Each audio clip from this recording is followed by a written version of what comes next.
welcome back to the reading of the poem of the Man God, written by Maria Valtorta, Volume 3. Chapter 357, Part 1, at Pella. 12th December 1945. The road which takes one from Gadara to Pella runs through a fertile area between two rows of hills, one higher than the other.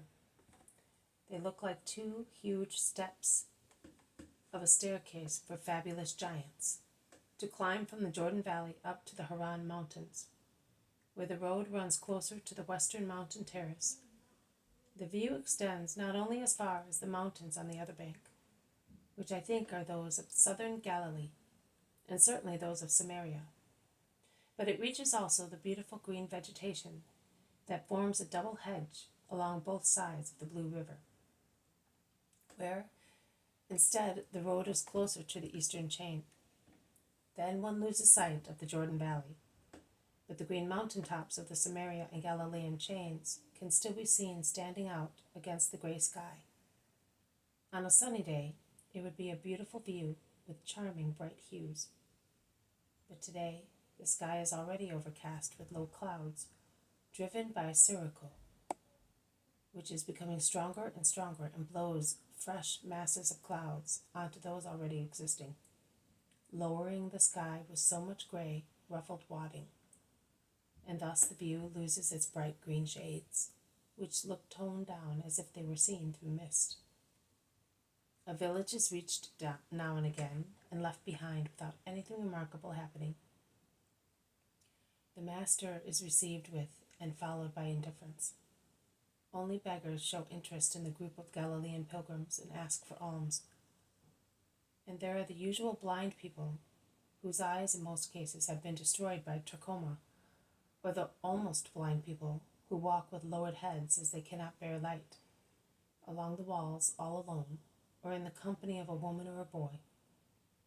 In a village where the road to Pella crosses the Basra Gerasa road to the Lake of Tiberias, there is a crowd of blind people who assail the caravans with their moaning, which resembles the whining of dogs, and is interrupted now and again by howling. They are standing against the walls of the first houses, listening, in a group of misery, filth and rags, nibbling bread crusts and olives, or dozing, while flies feed at will on their ulcerated eyelids. But at the first noise of hoofs or shuffling of feet, they all stand up and move like a ragged chorus of an ancient tragedy, uttering the same words and making the same gestures to the newcomers. When a coin or a crust of bread is thrown to them, the blind or half-blind people grope in the dust and filth for the offering. Jesus watches them and says to Simon Zealot and Philip, "Take some money and bread to them." Judas has the money, John the bread. The two go away promptly to do what they were told, and they stop to speak, while Jesus comes forward slowly, as he is delayed by a line of donkeys which bar the road. The beggars are amazed at the greetings and kindness with which they are spoken to and assisted by the newcomers, and they ask, "Who are you who are so kind to us?"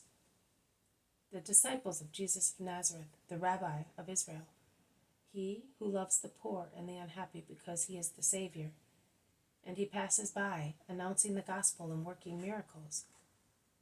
"This is the miracle," says one whose eyelids are dreadfully ravaged, and he strikes his clean piece of bread like an animal that understands and appreciates only material things. A woman who is passing by holding copper pitchers and has heard him says, "Be quiet, you dirty sluggard." She then addresses the disciple, saying, "He is not of our village. He is quarrelsome and violent to his fellow men. He should be driven away because he robs the poor of the village. But we are afraid he may take vengeance upon us."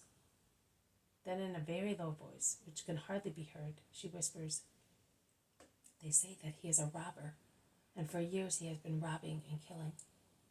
And he came down from the mountains of Karaka Moab and Selah, which is now called Petra by the rulers, those who make roads in the deserts. They say that he is a deserter from the army of that Roman who came to make Rome known. Helios, I think, and another name. If you give him a drink, he will tell you. Now he is blind, and he happened to come here.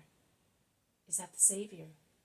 She asks, pointing at Jesus, who has gone straight on. Yes, he is. Do you want to speak to him? Oh, no, says the woman with indifference. The two apostles say goodbye to her, and they set out to join the Master. But a riot breaks out among the blind people, while a child is heard weeping. Several people turn round, and the woman seen previously, who is now standing at the door of her house, says, "It must be that cruel man taking the money from the weaker ones. He always does that." Jesus also turns round to look. In fact, a boy, or rather a youth, comes out of the group bleeding and weeping, and he complains, "He took everything from me, and my mother has no more bread." Some pity him. Some laugh at him. "Who is he?" Jesus asks the woman. "A youth from Pella. He is poor and comes here begging. They are all blind in the family, as they have infected one another. The father died, and the mother stays at home. The youth asks passers-by and peasants for alms. The young fellow comes forward with his little stick, wiping his tears and the blood streaming down his forehead with the edge of his worn-out mantle. The woman calls him, "Stop, Jaya. I will wash your forehead and give you some bread." "I had money and bread for several days. I have nothing now. Mother is waiting for me to have something to eat," complains the unhappy youth, while wiping his forehead with the water of the woman. This has been a reading from the poem of the Man God, written by Maria Valtorta, Volume 3.